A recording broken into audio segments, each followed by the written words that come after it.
Throughout my short but also long 22 years of life, I've had my fair share of gaming setups, that is, places where I've played video games. I've had consoles in my parents' room, setups on my family's TV in the living room, a computer in the kitchen, a television in my own room, a desk with a gaming PC, and probably countless other setups I'm forgetting. Each one had its own memories and charm associated with it, and I think all of them were valuable in their own way. Today, I want to briefly discuss the gaming setups I can remember spending a significant amount of time with and what they mean to me. Before getting to that though, I think it's important to define what a gaming setup is, or even if there are certain qualifications that make one setup count while another one doesn't. Typing gaming setup into Google Images shows you countless pictures of LED-backed desks with multiple monitors, expansive mouse pads, a racing chair or two, and RGB things out the wazoo. Minor spoiler, but all but one of the gaming setups I've ever called my own have none of these things. Because gaming as a whole has so many facets these days, I don't think it's possible to define what is or is not a gaming setup. Someone playing Minecraft on their phone while riding the bus may not be what you imagine as a true gaming setup, but I'd be hard-pressed to say it's any less valid than hooking up a PlayStation in a finished basement, or plopping down in your DX Racer with a Monster Energy and a backwards hat to go 3-17 in Call of Duty. I see you, Kyle. Is that joke funny anymore? All that just to say that even though we live in an age of constant comparison, there is no one gaming setup that fits everyone's wants and wishes. At the end of the day, your gaming setup is yours. It's a personal configuration that can evolve to fit your needs. If you've got your ultimate gaming setup, congrats. If you're working towards something, that's cool too. I've recently gotten a newfound appreciation for the casual, making the most of it gaming setups of the world, which is where I started my gaming life, and where I found myself as of late. Let's jump back to the beginning and work our way to today. The first gaming setup I remember using was actually pretty nice. It's so nice, in fact, that it remains relatively unchanged to this day, and I still use its modern incarnation very frequently. Sometime in the late 2000s, my parents bought a new TV for their bedroom, and their old one got passed to me. I had a GameCube and eventually a Wii hooked up to this thing, but I have the most memories with just the GameCube. The TV stood on my dresser, which sat at a great viewing angle to the foot of my bed. I remember playing a handful of GameCube games this way, but the main memory I have attached to this setup was playing the first video game I ever completed, The Legend of Zelda: Ocarina of Time.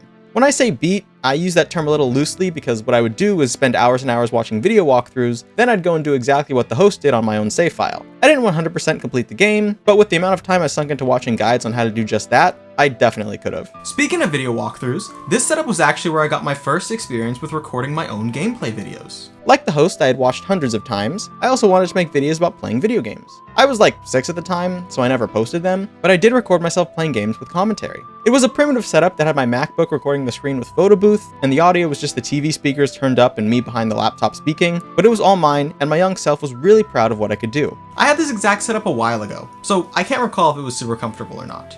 When I played games, I either sat with my legs hanging over the side of the bed, or I sat crisscross applesauce on the floor, both of which aren't bad options. Running in parallel to the GameCube in my room was an Xbox 360 and a PlayStation 3 in my parents' room. Remember how they bought a new TV and that's how I got their old one? This new TV was equipped with a backwards compatible PS3, my father's entire collection of PS1 and PS2 games, and 2 controllers so my older sister and I could play co-op. And boy, did we play co-op. I did a lot of single player stuff during this era as well, but my most fond memories come from the games that my family and I played together. Let's start with some single player memories, like the time my parents thought I had pink eye and they let me stay up late because I wouldn't be going to school the next day. I can distinctly remember sitting on the edge of my parents' bed struggling to beat the Black Baron boss in Sly 3's Flight of Fancy level. Thanks to the extra extension of my bedtime, I was able to clear the stage and celebrate with whoever was trying to go to sleep behind me. As for co-op memories, I recall using the Xbox 360 to play LEGO Star Wars The Complete Saga with my dad. He'd always like to hang back and collect the studs to get true Jedi in every level, but I just wanted to play the game. One thing I remember was how he'd send voice messages to his Xbox Live friends who also had sons to chat about the game and to compare progress. Speaking of those friends, I also used to watch my dad play online games with his friends, although eventually I had to stop because my mom got concerned with an impressionable kid watching FPS games. My dad played Rainbow Six Vegas, or its sequel, and I used to grab an unplugged controller and act like I was in the lobby too. And finally, this era was home to thousands and thousands of hours of Little Big Planet and Little Big Planet 2 co-op with my older sister. These two games were the source of some of my fondest gaming memories, and I firmly believe they're some of the best games released for any PlayStation console. It would be impossible to go over every memory I have with the LBP series, so I'll just share 2 standouts. The first one was when my father stayed up late to complete the level called The Terrible Oni's Volcano without taking any damage to earn the Japanese festival headband costume item for me, since I really wanted it and I was struggling to beat the challenge on my own. He actually took the PS3 out into the living room to do this as not to keep my mom up, so this challenge wasn't even done in the setup I'm talking about in this segment, but it's cool nonetheless. The second memory was the time when Little Big Planet combined with an infomercial star's untimely death, which made me sob and realize the fragility of life. No kidding. Billy Mays was born July 20th, 1958, and passed away on June 28th, 2009 of a potentially drug-related heart condition, which I'm just learning about now. Regardless of the cause of his death, people from around the world mourned the commercial host in a variety of ways, including making Little Big Planet tribute levels. Upon my sister and I playing one of these levels on our usual community-level explorations, I broke down crying, and the play session was over. Why did this guy's death affect me so much? I don't know. And it all went down while playing PS3 while sitting on the edge of my parents' bed. In the summer of 2012, my friend introduced me to Minecraft. And while it wasn't love at first sight, it would blossom into something indescribable. Playing Minecraft on a portable laptop setup doesn't seem ideal, but I was able to customize the controls to something that fits me and my playstyle. Basically, I rebound all the controls to use the arrow keys to move and a few keys on the left side of the keyboard for the rest of the actions, and my trackpad was only brushed with my thumb when I needed to move the camera. This meant I never needed a mouse, so I could play in non-flat areas, like in my bed with my legs propping up the computer. Thanks to the portability of this setup, it seemed like I was always playing Minecraft. I played so much, in fact, that I got my technology time restricted by my parents because I'd rush through my homework to play more. I was only allowed to play Minecraft Friday, Saturday, Sunday, holidays, or school breaks because of my inability to control myself. That, of course, didn't stop me from playing during the week when my parents were out to dinner or otherwise away, but those opportunities were few and far between. This also began the era of, get out of your room, you've been in there all day, which brought me into my second Minecraft-focused gaming setup, my mother's Mac that was set up in the kitchen. Yeah, I had my Minecraft access further restricted because I spent too much time hiding away in my room. Joke's on them, I'm always in my room now. Having a stationary setup was a lot nicer than the laptop though, since I never had to worry about finding a charging cable or performance issues like lag, because the desktop was so much more powerful. It was at this setup where I got my first headset with an attached microphone, so it felt like a huge leap forward in gaming professionalism, even if it wasn't technically my setup. I think it was around this time when the concept of a gaming setup became known to me. Thanks to the Minecrafters I watched and their occasional setup/apartment/house/room tour videos, I began wanting to build a gaming place to call my own. This desire, combined with a potent dose of 12-year-old gamer volume, caused my parents to reconsider their decision to force me out of my room. This evolution came with a 2014 Mac Pro, hooked up to the same TV my parents gave me back in the day, all set atop my dresser, which had no place for my legs to go. It wasn't a desk, after all. The cherry on top was my gaming throne being a wooden folding chair my grandmother gave me. All things considered, this was a terrible setup. I distinctly remember having an awful time trying to get the colors on the TV to look accurate to what was being shown at such a close range, and my back ached from hours-long play sessions hunched over the keyboard and mouse. It was so bad that I'd look forward to my family vacations, not just for whatever activities we had in store, but also because I'd have access to the hotel's hot tub and jet system to relieve some pain in my back. I was 13 years old, and I had back pain. Considering the setup's tech and the memories associated with it though, it was one of my best gaming eras. The Mac Pro I got for this arrangement would be my main computer until 2020, and the Turtle Beach headphones I had here would go on to be what I started making public videos with. During this time, I was still heavily into Minecraft, but so were my friends, many of whom for the last time. I spent hours with my closest friends on my survival server where I'd create stories, lore, and adventures for us to go on. Once that chapter closed, I started playing Egg Wars and factions with another group of people, some of whom I still talk to today. I also began exploring Steam's library of games, which allowed me to see what the world of PC gaming could be like if I ever had the operating system to run 80% of them. When I recall this setup, I don't immediately think of the back pain. It definitely comes crawling to mind, but that's not what this time meant to me. This setup was home to some of my most cherished gaming memories involving people outside of my family, and it showed me how online gaming and sharing a love for video games can bring people together. For the purpose of our discussion, this setup shows how you can make the most of whatever compilation of tech and furniture you have in order to enjoy your gaming time. If you gave this setup to a professional player, streamer, or a Redditor, they'd break everything and walk out in 20 minutes or less. I didn't need the best of the best in terms of setup though. I'd argue most people don't. It's certainly nice to run games at a high frame rate with good graphics and all that, but I'd argue those performance metrics don't define an enjoyable experience. Maybe it's because I was young and playing relatively easy to run games, but I don't hate the setup. I don't necessarily want to go back to it, but if someone who enjoyed games in their free time showed me this exact layout, I wouldn't bully them for it. They have a hobby, and they're making time and space for it. If you see gaming as a casual thing, it's okay to treat it casually and have a casual level of equipment for it. Conveniently, that's exactly what this next setup is about. Flash forward a handful of years to age 15, and my school, friends, and interests have all shifted. I was still playing Minecraft on the Mac Pro, although now the TV was swapped out for 2 monitors, and it was mostly solo play. The game wasn't incredibly popular in 2017, and it certainly wasn't cool for people my age to go on pretend Minecraft adventures on the weekends. People that age would rather, party? Go to the mall? I'm not sure what they were up to, because I was at home on the weekends going on pretend Minecraft adventures. My high school friends did still play games though. The variety was small, mostly shooters, sports games, GTA, that sort of thing, but there was one game that dominated our playtime. It dominated almost everyone's playtime. Need a hint to guess which game it was? It was 2017. That's enough of a hint. Fortnite flipping Battle Royale took the entire planet by storm, and people of all ages were hopping on the battle bus, asking the iconic question, "Just got Fortnite, boys, where we dropping?" No matter how old you were, it was cool to play Fortnite. But it wasn't cool to play on a computer. No way, Jose. Well, not if you weren't a god at the game. Casual players played on consoles. Carter on the football team played on an Xbox, probably with some arm candy sitting next to him, bored out of her mind. Evan's family had a PlayStation to watch Netflix on, so he downloaded the game on that and bought a headset at Target with the money from his minimum wage job. I had a Mac. On February 14th, 2017, my father brought home a PlayStation 4 Pro that he had bought for me since I had been talking about wanting to get in on the casual side of gaming again. In the past, I had been inspired by YouTubers' professional setups, but now I was looking to take things a little less seriously. Like I said before, you don't need the best of the best for your hobbies, just what works for you. The pendulum had shifted from ultra-performance dual monitor mode to sitting on the floor with a controller mode. In many ways, it was just like my early days of gaming. Sitting on the floor with a controller in my hands, staring at the TV that my parents didn't need anymore. New to this setup was an IKEA locker entertainment stand thing that my TV and PlayStation live on. If I had one complaint, it's that the locker shows dust a bit more than I'd like it to. Sitting on the floor could also get uncomfortable, but I could have resolved that easily by grabbing a pillow or something. As I stated before, this block of time was mostly dominated by Fortnite, but this was also the time I started playing other online shooters with my friends, such as Call of Duty, particularly Black Ops 4 and Modern Warfare's Warzone mode,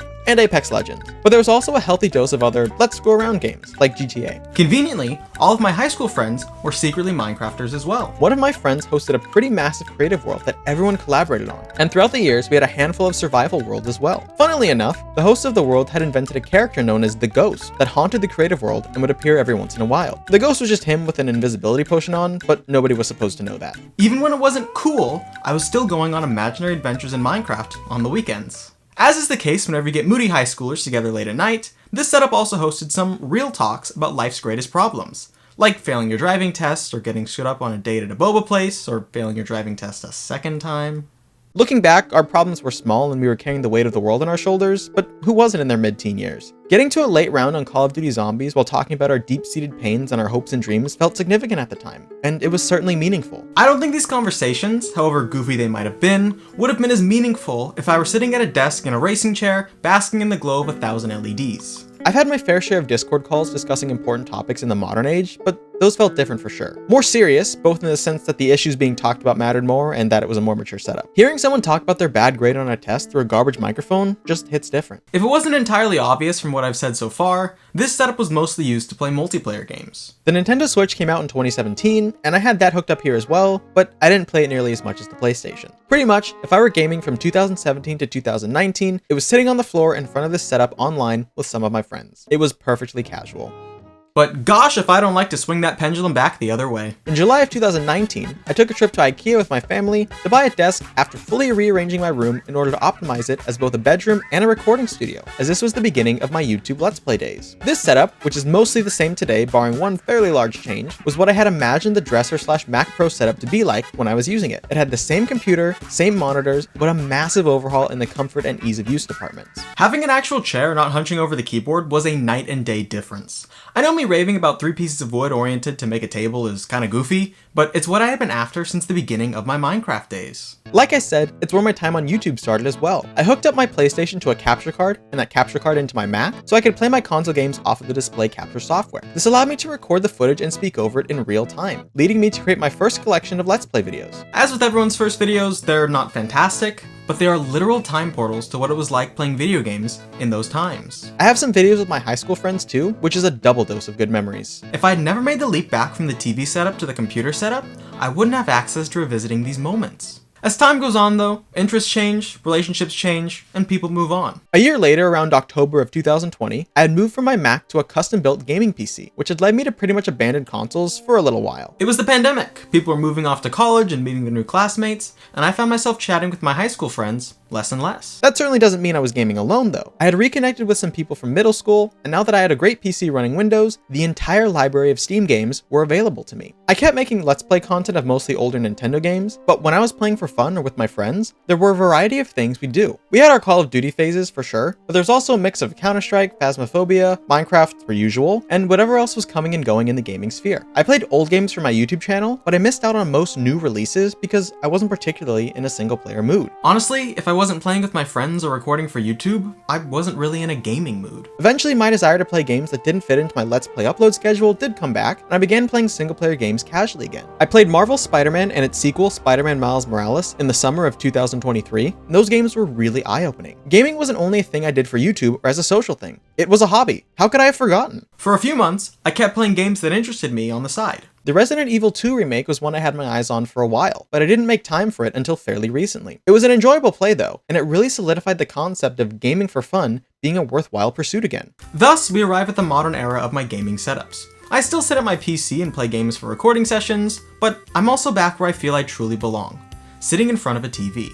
For Christmas of 2023, I got the Spider-Man 2 PS5 bundle from my parents, and I've been using that for most of my gaming since July of this year. On Black Friday, I upgraded to a 4K TV, and that's been the latest change to my setup. Lately, my fascination has been trophy hunting using the PS Plus program and its library of classic and modern games available to download for free. My current game of choice is Wild Arms, a PS1 game that I used to play as a kid, but I browse the library and download all sorts of games all the time. Sometimes, I take my console over to my girlfriend's apartment and play couch co-op with her. It's so nice to have an accessible, easy to pick up gaming setup that doesn't take itself too seriously. Laying on my bed and playing games or sitting on the couch and gaming is such a fun thing to do, and it's especially relaxing after working a full 8-hour day. My latest desire to game casually again doesn't invalidate the desk setup in any way. I just find myself more drawn to the chill setup for the time being. Ever since I graduated college, I do work at a desk, and I play games on a couch or bed while looking at a TV. That wraps up all my different gaming setups to this day. As you can see, they were incredibly varied in their form and function, but I feel like each one of them was uniquely my setup. What do these case studies do to help us get to the bottom of the question of the best gaming setup?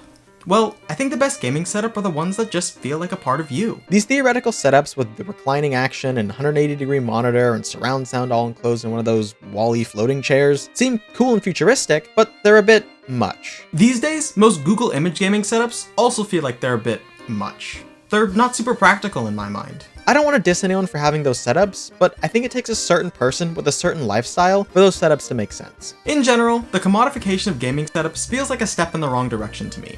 Why should we set a bar for a good or a bad gaming setup? As long as people have access to the games they want and they're able to play them, I think that's what matters. Sure, an Xbox is a terrible setup for a rising Smash Brothers player, but that's because that game isn't on that console. If someone gets really freaking good at Smash, but they use dual Joy-Cons in handheld mode, so be it. If someone wants to play Fortnite on their Mac instead of buying a console, that's cool too. In a way, those setup tour videos I used to watch so fondly feel a little counterproductive. Seeing a successful popular gamer have a certain kind of setup and wanting that setup too just doesn't make sense to me anymore. We play video games because they're fun. We play them for the story, for the fast-paced action, for the competitive side, for the slow grind of a farming sim, for a lot of reasons. Whatever that reason is, keep it close to your heart. If you find yourself lagging on Warzone to a bothersome degree, or you wish you had more settings options, maybe swap your Xbox out for a PC. If you just like playing Rocket League after work with some friends, then use whatever makes sense. Just because someone you know or someone online has a 4-figure setup, doesn't mean everyone needs one. And I guess that's the point I'm trying to make. I feel that setup wars can bring a sense of imposter syndrome into gaming that just doesn't need to be there. It's cool to be proud of something you built or worked for, but there has to be an understanding that your use case is different from the vast majority of others. And that's okay. Calling someone trash in an online game just because their username is displayed next to a controller icon instead of a PC monitor is just mean, man. I like all of my gaming setups, past and present.